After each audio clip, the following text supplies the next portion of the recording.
여러분 안녕하십니까? 쿠팡이 오늘 갑자기 개인정보 유출 사태에 대해 셀프 조사를 했다며 기습적으로 조사 결과를 발표했습니다. 쿠팡이 사태를 일으켜서 정부가 민관 합동으로 조사를 하고 경찰도 수사 중인데 여기에 협조하고 기다리는 게 아니라 수사와 조사를 받을 장본인이 셀프로 유출자를 특정하고 진술을 받고 버려둔 증거도 찾아냈다면서 결론까지 셀프로 내버린 식인데요. 오늘 발표에 대해서도 쿠팡은 우리 정부와 협의조차 하지 않았다고 합니다. 첫 소식 송재원 기자가 보도합니다. 쿠팡은 포렌식을 통해 유출자를 특정해 유출 경위에 대한 진술을 받았다고 밝혔습니다. 유출자인 전직 직원이 중국인으로 알려져 있는 만큼 쿠팡 측이 따로 해외에서 이 직원을 만난 것으로 보입니다.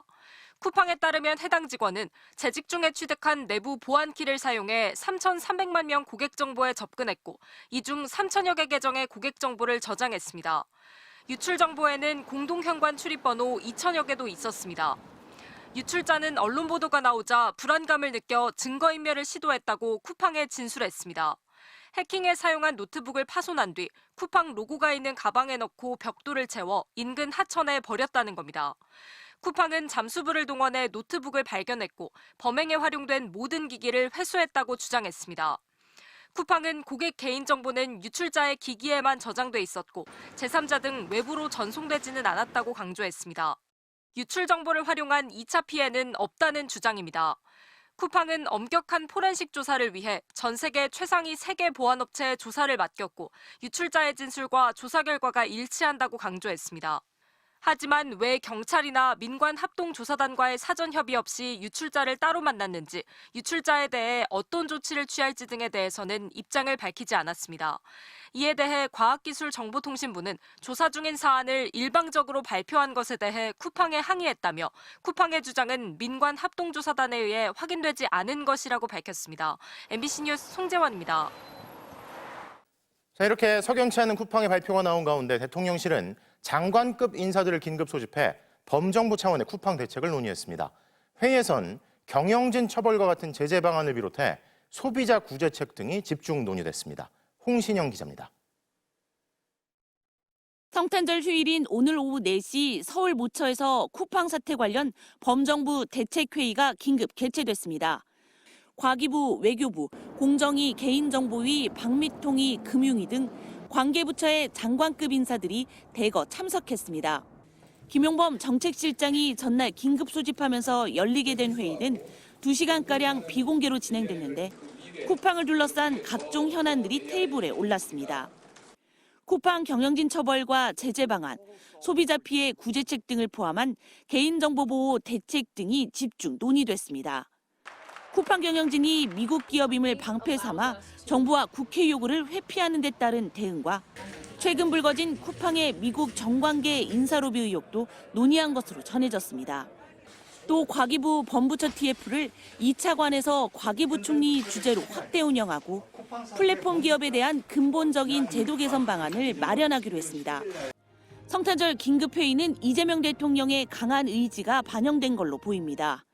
이 대통령은 첫 생중계 업무보고 때 법을 어기는 기업들에 대한 처벌 방법을 논의하면서 콕 집어 쿠팡을 언급한 바 있습니다. 이번에 무슨 팡인가 거기 그런데도 막 어기잖아요. 그 사람도 처벌 전혀 두렵지 않을 겁니다. 또 규정을 위반해 국민에게 피해를 주면 회사가 망한다는 생각이 들도록 해야 한다며 강한 제재 방안을 주문했습니다. 위반해도 본 태도를 보면 뭐 어쩔 건데 이런 느낌이 들어요. 너무 우리나라는 경제 제재가 너무 약해서 위반을 너무 쉽게 생각하는 것 같습니다.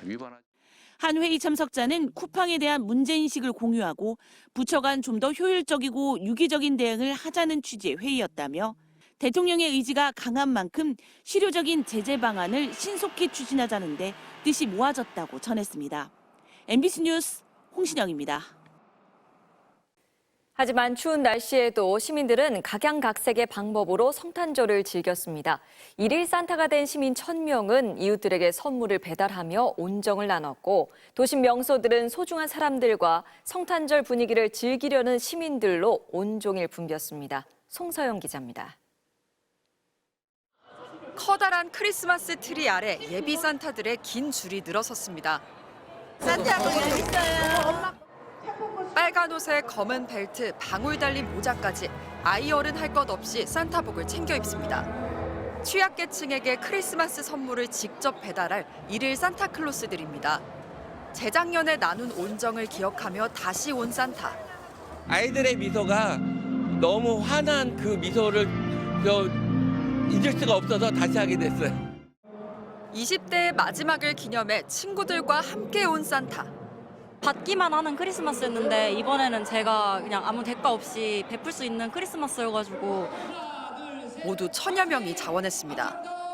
어린 친구들도 되게 많고 어르신분들도 많고 아직 세상은 따뜻한 것 같다고 느꼈고. 선물은 겨울나기 용품입니다. 유아차도 오늘은 선물 전달용 썰매가 됐습니다. 이불, 생활용품, 새해맞이 떡국떡까지 커다란 상자에 가득 담았습니다. 저희 가족뿐만 아니라 다른 가족분들, 다른 분들이 같이 행복한 날이 되었으면 좋겠습니다. 전국이 영하로 꽁꽁 얼어붙은 맹추위에도 성탄절 명소들은 하루 종일 붐볐습니다. 회전 목마를 타며 활짝 웃는 얼굴을 서로 카메라에 담고 올 한 해 감사한 일들과 내년 소원을 메모로 남깁니다. 내년엔 퇴근도 좀 일찍 하고 워라밸도 챙기고 돈도 많이 벌어서 자주 놀러 다니자고 썼습니다. 가족, 연인, 친구 모두 사랑하는 사람과 함께했습니다. 연인들이 많다 보니까 저희 어렸을 때 좀 연애했던 생각도 좀 나는 것 같고. 전국의 교회와 성당에서는 사랑, 구원, 나눔, 성탄절의 의미를 전했습니다. 고립과 불평등 속에서 고단한 시간을 보내는 분들에게 주님의 위로와 희망의 빛이 넉넉히 스며들기를 기도합니다. 서울 조계사도 앞마당에 대형 크리스마스 트리 불을 켜고 화합과 상생의 메시지를 전했습니다. MBC 뉴스 송서영입니다. 호텔 무료 숙박 등으로 논란을 빚고 있는 더불어민주당 김병기 원내대표 관련 의혹이 또 제기됐습니다.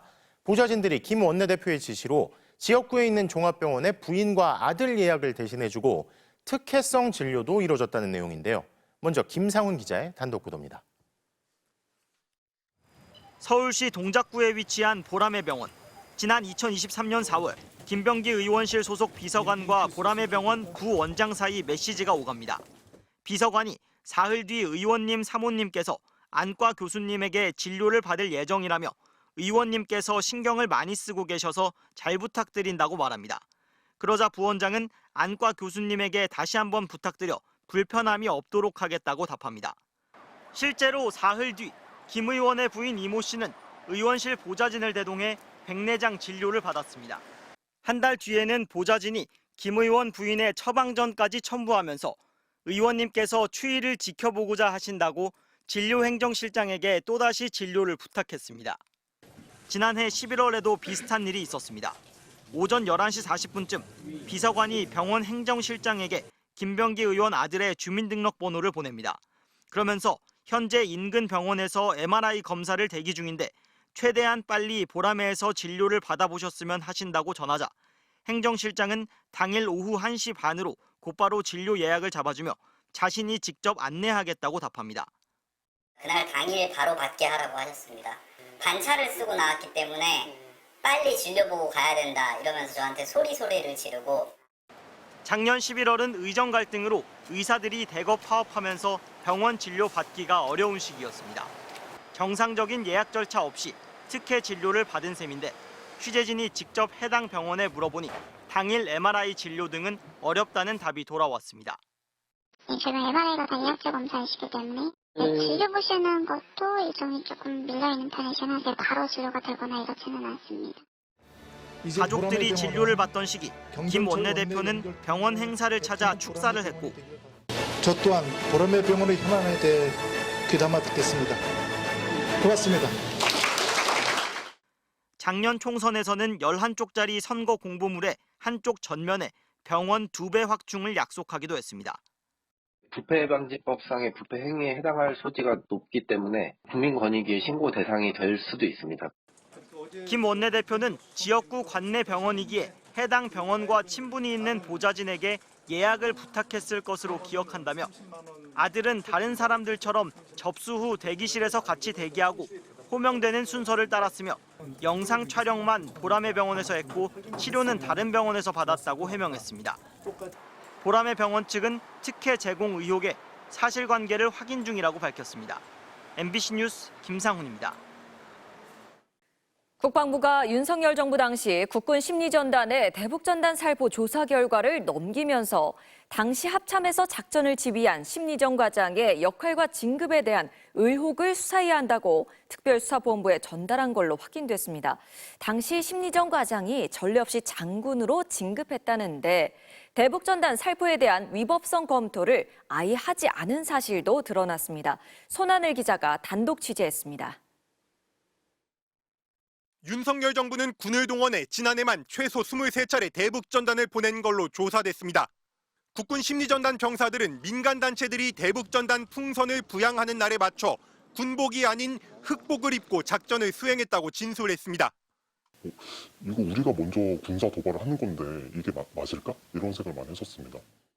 군이 마지막으로 대북전단을 보내고 열흘 뒤 합참에서 작전을 지휘한 서모 심리전 과장은 계급장의 별을 다는 장성으로 진급했습니다.